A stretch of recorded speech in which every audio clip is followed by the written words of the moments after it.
Demat खाते में nominee जोड़ना अनिवार्य होगा, एलपीजी सिलेंडर महंगा होगा, टैक्स में क्या लाभ होगा, ऐसे ही कुल 5 बड़े बदलाव जिस पर बात करेंगे इस वीडियो में। मार्च शुरू हो चुका है और ये वित्तीय बदलाव प्रभावी हैं। नमस्कार, मैं हूं आशीष त्रिपाठी आपके साथ और न्यूज़ 18 के स्पेशल वीडियो में आपको बताएंगे, हमारे साथ अंत तक बने रहिएगा कि एफडी यानी फिक्स डिपॉजिट से जुड़े नियमों में अभी से क्या बदलाव हुआ है। दरअसल बात आरबीआई के रेपो रेट से जुड़ी है, क्योंकि आरबीआई के रेपो रेट में 25 पॉइंट बेसिस की कटौती की गई है और इसके बाद कई बैंक्स ने एफडी पर मिलने वाली ब्याज दरों में भी बदलाव किया और इससे एफडी पर आपके निवेश पर रिटर्न भी प्रभावित हो सकता है। और इसके अलावा इंडसइंड बैंक और डीसीबी बैंक ने एफडी पर जो ब्याज दर की बात की है, ब्याज दरों में कटौती की है, उससे मार्केट रेगुलेटरी सेबी ने म्यूचुअल फंड और डीमैट अकाउंट्स में नॉमिनेशन के नियमों में बदलाव किए हैं जो लागू हो गए हैं। नए नियमों के अनुसार इन्वेस्टर्स अब अपने डीमैट अकाउंट्स या म्यूचुअल फंड पोर्टफोलियो में 10 लोगों को नॉमिनी बना सकते हैं और इस बदलाव के बाद मकसद बिना क्लेम वाले एस्टेट्स में कमी लाना और बेहतर इन्वेस्टमेंट मैनेजमेंट सुनिश्चित करना है। देश में डिजिटल पेमेंट काफ़ी तेज़ी से बढ़ा है और इसे देखते हुए यूपीआई पेमेंट सिस्टम में भी अहम बदलाव होने जा रहे हैं। नए नियम के तहत बीमा एएसपी सर्विस को यूपीआई सिस्टम में जोड़ा जा रहा है। इससे लाइफ और हेल्थ इंश्योरेंस पॉलिसी होल्डर अपने प्रीमियम पेमेंट के लिए पहले से ही अमाउंट ब्लॉक कर सकेंगे। ये बदलाव बीमा प्रीमियम के भुगतान को और अधिक आसान बनाएगा। बीमा कंपनीज ने पॉलिसी प्रीमियम भुगतान से जुड़े नियमों में बदलाव किया है।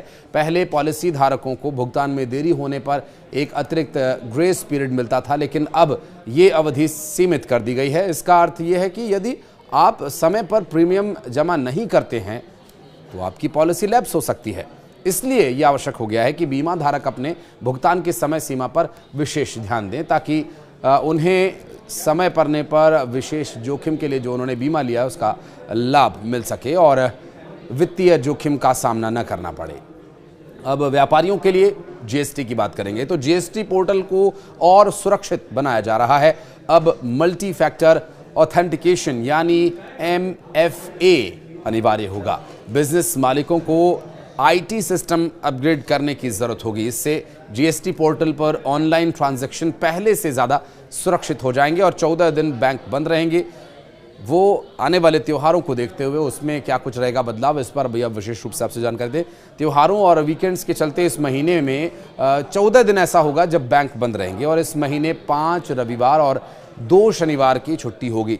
नहीं, आप ये मत समझिएगा कि 14 दिन कंटिन्यू, कुल 14 दिन बैंक बंद रहेंगे। तो वर्किंग डेज जो है इस पूरे महीने में कुल जमा 15 दिन 16 दिन के लगभग रहने वाला है। होली की वजह से 2 दिन बैंक्स बंद रहेंगे और अन्य स्थानीय त्योहारों की, सरकारी छुट्टियों की, संडे सैटरडेज कुल जमा कर ले तो ये करीब 14 दिन बैंक बंद रहेंगे। कामकाज इसकी वजह से कुछ प्रभावित भी हो सकता है और इसलिए बैंकिंग के जो ज़रूरी काम हैं, अगर आपको ब्रांच जाना है तो पहले इन छुट्टियों की लिस्ट को भी आप ज़रूर चेक कर लें। मार्च 2025 से टैक्स स्लैब और टीडीएस की नई सीमा भी लागू हो सकती है। अब इसके बारे में बात करते हैं। दरअसल सरकार ने संकेत ये दिए हैं कि मध्यम वर्ग और सैलरी क्लास के लिए टैक्स में कुछ छूट दी जा सकती है और जो बजट आया उसको प्रभावी करने के लिए भी अब नियम लागू हो चुके हैं। टैक्स स्लैब में जो बदलाव किया गया था और साथ ही बदलाव से लाखों टैक्स पेयर्स को जो राहत मिलने की उम्मीद है वो अब उम्मीद धरातल पर उतरती नजर आएगी। इसके अलावा आरबीआई के रेपो रेट घटाने के बाद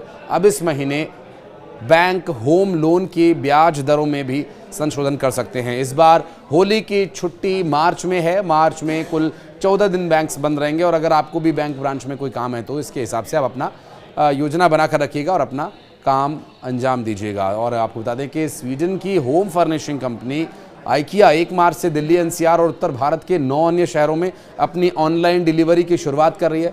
इसके अलावा सरकारी ऑयल मार्केटिंग कंपनी हर महीने की पहली तारीख को एलपीजी सिलेंडर की कीमतों की समीक्षा करती है और इसे देखते हुए 1 मार्च 2025 को भी गैस सिलेंडर्स की कीमतों में बदलाव हो सकता है। पिछले महीने की 1 तारीख को 19 किलो वाले कमर्शियल सिलेंडर्स की कीमतों में बदलाव देखने को मिला था।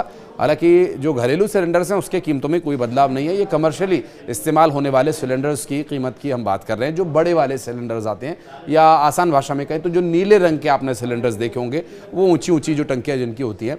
हालांकि घरों में यूज़ होने वाले जो 14.2 किलोग्राम के सिलेंडर्स की कीमत में महीनों से कोई बदलाव नहीं हुआ है, तो ये एक अच्छी बात है।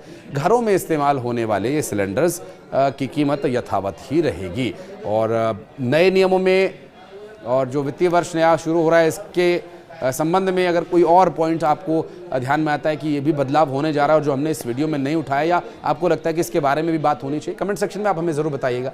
ये वीडियो अगर आपको इन्फॉर्मेटिव लगा या इसमें कोई कमी या कुछ आप चाहते हैं कि इसमें कुछ बदलाव हो, तो कमेंट सेक्शन में हमें ज़रूर बताइएगा। और अगर अच्छा लगा तो लाइक कीजिएगा इस वीडियो को। धन्यवाद।